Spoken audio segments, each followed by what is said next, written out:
siling malapit sa iya, but many of us here are true followers of Jesus and worshippers of Jesus, our God. So I will lead everyone sa pagpakamuyo.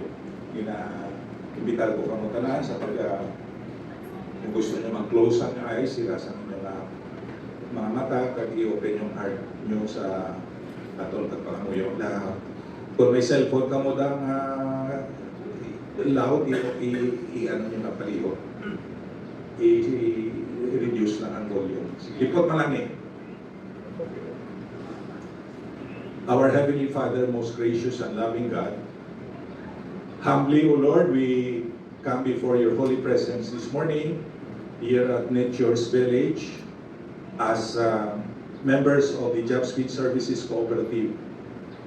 We ask, O God, for your anointing and blessing that all of us here, O Lord, will be sincerely prayerful and thankful to you for the many blessings, guidance, help, graces that you have poured out upon Job Speed Services Cooperative, including the board members, the top management, the staff, and all the cooperators of over 200 people.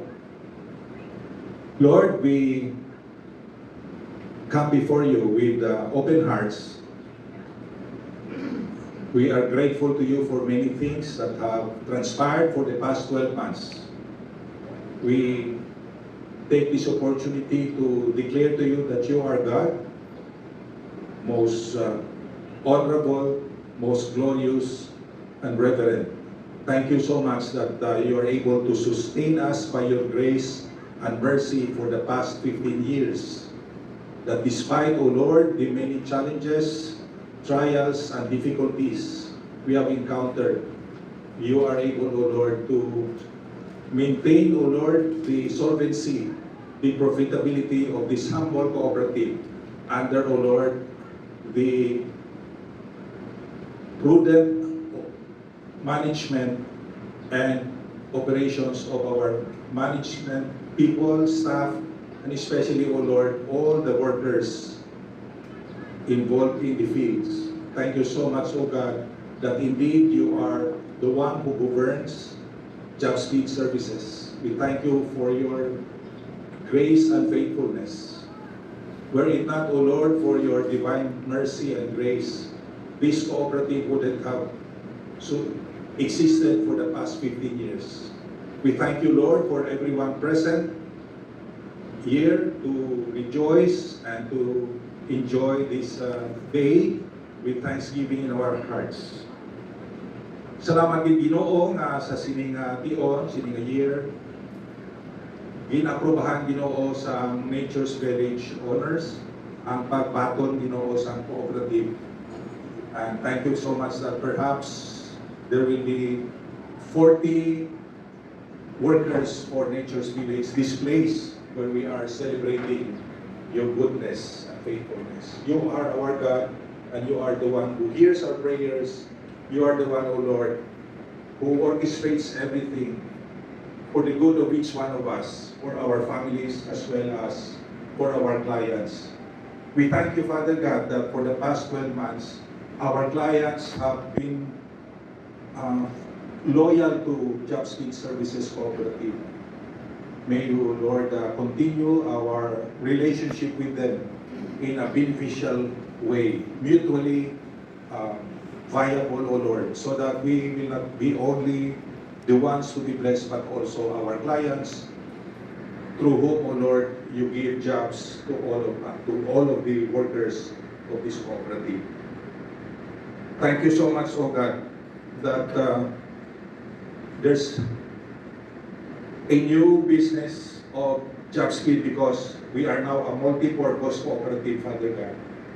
As discussed and decided upon by the Board of Trustees, to open up new ventures, O Lord. You have heard our prayers, and now we want to begin with new approaches so that we can serve better your people and the community as a multi-purpose cooperative, Father God. And thank you also that the computerization system of accounting and finance and the office is about to be finished. Thank you so much for the people behind the scene who work hard, O Lord, so that the financial operations will be more efficient. Thank you for their hard work. Thank you for our consultant who makes it possible that the operations will be faster than before. Thank you so much, Father God, that the cooperative is able to bring in more regular members because their savings have reached a certain level. And so they are with us. May we be able, O Lord, to serve all operators who support this co-op, who make savings, who are careful, O Lord, with their savings so that they can help their families eventually. And one blessing that you gave us, according to our manager, Ma'am Linda Dormido, there seems to be a spiritual revival in almost all of the cooperative staff and members. In that, O Lord, they want to serve better than before. They want to be more trustworthy and efficient in their job.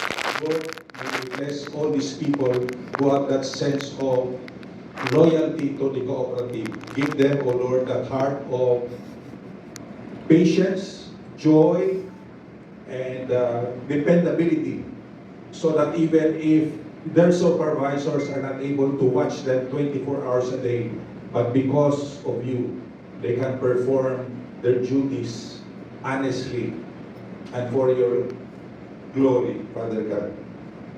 Thank you very much, O Lord, that the board members here are able to meet regularly, perhaps every 3 months or less. But we thank you so much that everyone in the board is able to involve and participate actively and give good ideas so that, oh Lord, this cooperative that you own, you are the owner of Job Speed Services Cooperative, so that everyone, oh Lord, will be served well, honestly, without any hidden agenda, so that what is due to each and every co-op member, they will receive. Thank you very much, O God, always for your governance, for your lordship, for you are really, Lord, the center of our lives.